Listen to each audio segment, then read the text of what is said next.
Right, welcome everyone to Acumen's podcast. We have a very special guest today, Alan Weber, who joins us from the UK.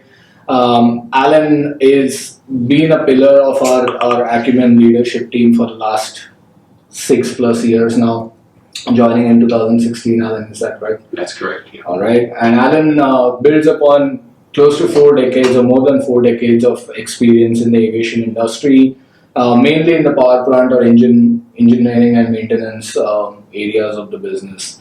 He brings with him leadership experience in many large brands in the aviation industry, including British Airways, Volvo Aero, Rolls-Royce, and as well as I believe Virgin Atlantic as well. So, and in those years, Alan has worked on more than 150 plus engine types and models. Alan, is that correct? I would think so. I've never really counted it, but all the large turbofan engines and some military helicopter engines as well. Awesome. So I'm sure it crosses 150 so in that number. So excellent. And since 2016, Alan has been with Acumen and he's held senior positions leading the power plant expertise team and currently works as the CTO of services, where he actually leads five different business verticals, including technical asset management, due diligence services, data management, training, and as well as camo, right? So he's been instrumental in getting our services expanded and scaled up to meet the aviation needs, and still remains grounded to engines at the heart. So, Alan. Certainly, yeah. I think I'm a dyed-in-the-wool power plant engineer. I was a power plant apprentice, and so it always stays with you. And it's probably my first love. Excellent. So, in today's podcast, we are going to pick Alan's brains a little bit on the engines, which is his love and for life. And we'll ask some questions to Alan and hear his opinions out. We would love some candid answers from Alan and see what his viewpoint is on the evolving scenario in aviation. So, you ready, Alan? Let's go. All right. So let's talk a little bit about the evolution of the engine technology that you witnessed. Now, you just mentioned you've been an apprentice 4 decades back, and obviously the engines were very different then. So can you tell us a little bit more about the evolution that you witnessed and what we can expect in the future? Yeah, certainly. I think the basic architecture has stayed the same really up until the latest generation. What we have seen is increasing reliability. And if you think back to the 737 100s and 200s, where they were powered by JT8s, they had a bypass ratio of about 0.96 to 1. And so the CFM 56 7B, you're looking at a bypass ratio of 6 to 1. So you have this massive change. Also, in terms of the maintenance, back then we used to have hard time engines shifting to on-condition maintenance, and you've now got engines that last, before when they lasted 8,000 hours, and now they can run to LLP life. You see engines running 30,000 hours with no problem at all. So I think that to a large extent, the involvement of power plant engineers has changed from the shop to more in terms of management of the engines. And that is it's a little bit sad, because we all like to be close to the engines and the parts and that sort of stuff, and fewer shop visits. However, there are many more engines in the market today than there were 4 decades ago. Right, awesome. And you just mentioned a little bit about the maintenance of the engines, and I know for a fact that maintenance of engines is probably way more complex than the airframe or the other major components in the airplane. As far as the life of engines is concerned, and it's subjected to so many operating parameters. Walk us through a little bit on how that has evolved, and you just mentioned a little bit about the on-condition maintenance, and now the reliability going up to even higher. What are your opinions on the maintenance philosophies currently in use, and what do you see probably changing in the future? Yeah, I think it's interesting. There's a bit of a paradox, really, in that back in the old days, we'd have hard-time engines and we were throwing away money because as they were becoming more reliable, we realised that moving to on-condition maintenance was much more cost-effective.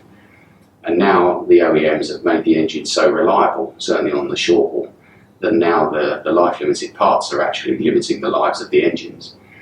So that's there needs to be a lot more work done on life-limited parts in order to grow those lives to ensure that we can get full value out of a full run of an engine. And I think that going forward, that's certainly something that the industry needs to work on in order to extract maximum value out of the lives of them. Excellent. And again, just following up on that, you mentioned shop visits, and obviously the shop visit costs are a huge element of exposure, not only for the airline but for the lessors as well. It can result in bad decisions being made, or let me rephrase that. Maybe the decision is not bad circumstantially, but the outcome is. And as you've been instrumental in the development of the commVerge application and the solution within Acumen since you joined, can you please elaborate a few of the salient features of that, and why you feel that applications and solutions like those are kind of the game changers in the coming days? Yeah, certainly. I think that one of the problems that we have is that the OEMs, although they publish expected life on wing and expected shop visit costs, they are at very specific hour to cycle ratios and very specific regions. Whereas what we've found through the data that we've collected over the years is that engines operate for different periods of time, and the shop visit costs vary markedly depending on where in the world they've operated and the hours to cycle ratios they've operated under.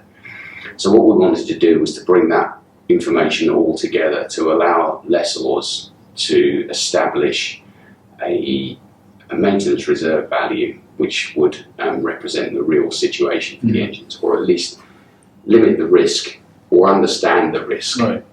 Since the MR calculation, or the MR agreed, is usually a commercial decision anyway, at least it allows them to assess the risk as to whether or not there's going to be funds available and how short those funds will be. Right.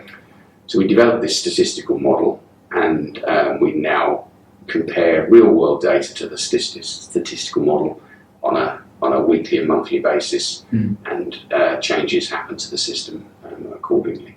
Right. Right.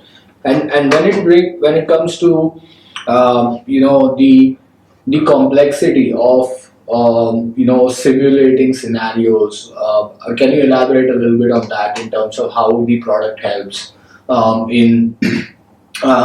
let's say a pre-lease negotiation stage, or to kind of make decisions based on not only your own experience in the industry, but to kind of bounce it off as a sounding board on the application to verify your numbers? Absolutely. The good thing about it is you can plot the life cycle of the engine over the course of the lease specific to the operation, and therefore you can try to work out what work scopes would be most appropriate, right, when you'd replace LLPs, and certainly on long haul engines, whether or not you would replace LLPs or whether you would go for part life LLPs. Right.